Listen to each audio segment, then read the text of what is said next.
In this short video, I'm going to give you 12 tips to help you make the most of your visualizer. Rather than using random bits of paper or worksheets or even writing on a mini whiteboard, why not try an exercise book for each class? That way you can keep track of exactly what they've done, you can model to them how you're going to do it, and if you've got different classes doing similar things, you can remember where you got up to with each class. Of course, if you don't want to use one per class, you could use one for each year group. If you're teaching similar things, you can go back over and show them the things that they've done in the past. Why not use post-it notes on your desk under the whiteboard to remind people of things during the lesson? You can put post-it notes up while you're teaching them something, while you're explaining, and then they can stay there with whatever else is under the visualizer for the remainder of the lesson to remind them of things they need to remember that you've talked about.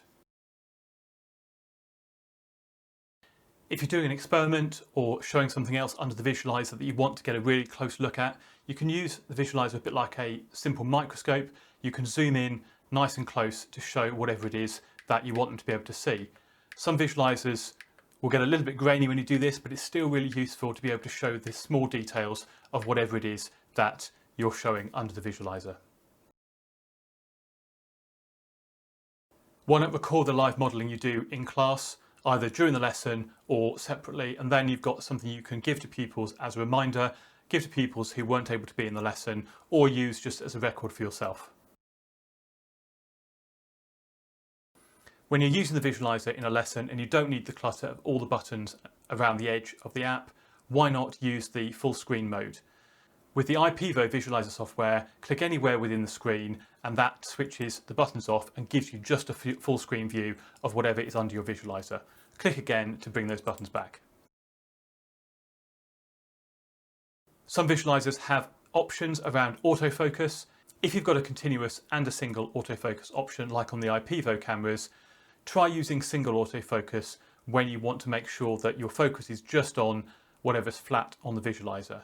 To do this on the V4K, you flick the switch at the top. If you're on a VZR or a VZX, you press and hold the autofocus button for 8 seconds until it beeps, and then it will be in single focus mode. If you want it back on continuous focus, press that button again and it will go back to continuous autofocus. When you're using the visualizer in the classroom, try to make sure that you position it so that you can be facing the class while you're using the visualizer. This is one of the big benefits over a whiteboard where you have to turn your back on the class to use it. If possible, use your visualizer while standing up. If you can put it on top of a cupboard or a filing cabinet or something so that you can face the pupils and be standing up, then you can see what's going on in the room whilst also using your visualizer.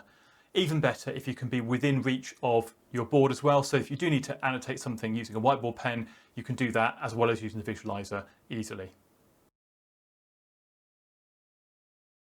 Try using mini whiteboards with your visualizer, maybe even more than one. You could have one and then when you fill that one up, move on to another one. The benefit of these is that you can wipe them clean and start again, just like you do with the whiteboard on the wall.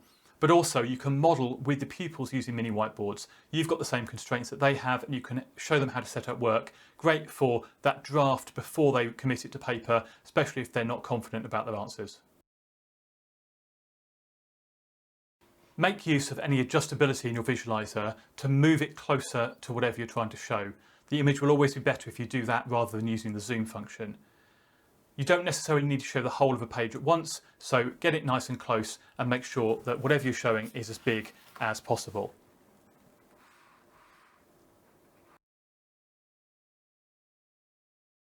Make sure that whatever is under your visualizer is well lit. If your visualizer has a light, then use that. If not, make sure that you've got enough light from the window if you need to, or if you can stand under some artificial lights, then do that.